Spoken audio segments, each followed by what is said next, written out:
You know, I'm leading with the evangelicals. I'm a good Christian. And I'm leading with the evangelicals. And I want to tell you something. Christianity, and I put it in the same vein and sometimes in the same sentences, Christianity is being chipped away at in this country. In this country. It's being chipped away at. And I'm not going to let it happen. You know, I was with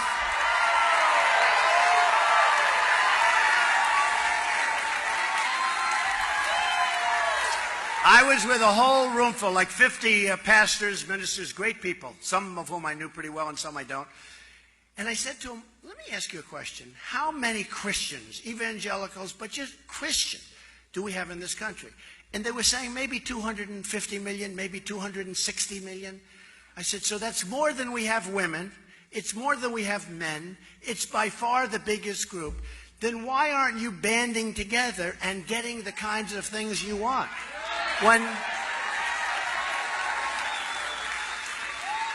When people talk about we need a temporary ban on Muslims until we find out what is going on here, okay? There is total outrage. When people talk about Christians and Christianity, there's no outrage. There's no outrage. I said, let me ask you, and these are great believers, these are great people, these are strong people, smart people. I said, why is it, and I think I really found something that's very important for all of us, why is it that you people don't have a stronger lobby?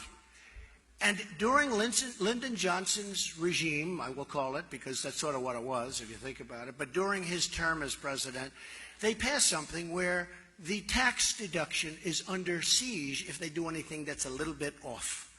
Okay? So they're going to lose tax-exempt status, right? And I said, wait a minute, that's right, that's the answer. I figure, you know, I'm a pretty smart guy, I figure things out pretty quickly. So as soon as I mentioned it, I said, that's it. Because I said then, so the man walking, I was in Trump Tower, I pointed down to the sidewalk, there were people walking on the sidewalk. I said, then those people walking on the sidewalk are more powerful than you people in the clergy, the pastors, the ministers, the priests, the people in the clergy. They're more powerful. They said, that's right. I said, not going to happen anymore. We're going to get rid of that thing. I want Christianity to have a strong flavor. Why did we ever pass a thing like that? And it's so important. I mean, really, they've shut Christianity down. And these are great people, but they're afraid to do. For instance, some people came up to me, Mr. Trump, I love you. You're the best. You're going to be the greatest leader. You're going to be. I want to endorse you. I'm endorsing you. But I'm not allowed to do it publicly because if I do it publicly, I may lose for the church the tax-exempt status. So they're really being silenced, and we can't let that happen.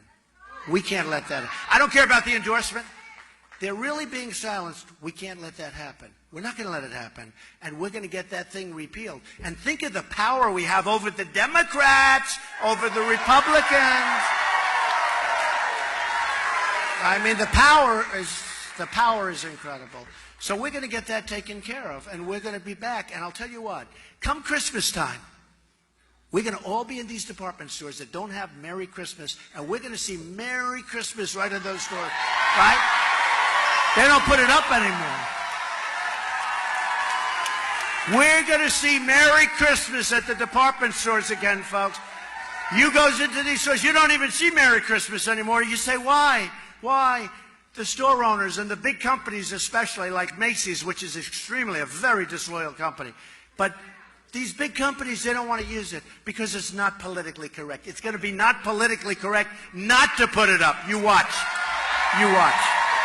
You watch. So we're going to be saying Merry Christmas again. So I told you, they're chipping away at Christianity and they're chipping away at the Second Amendment every year, chip, chip,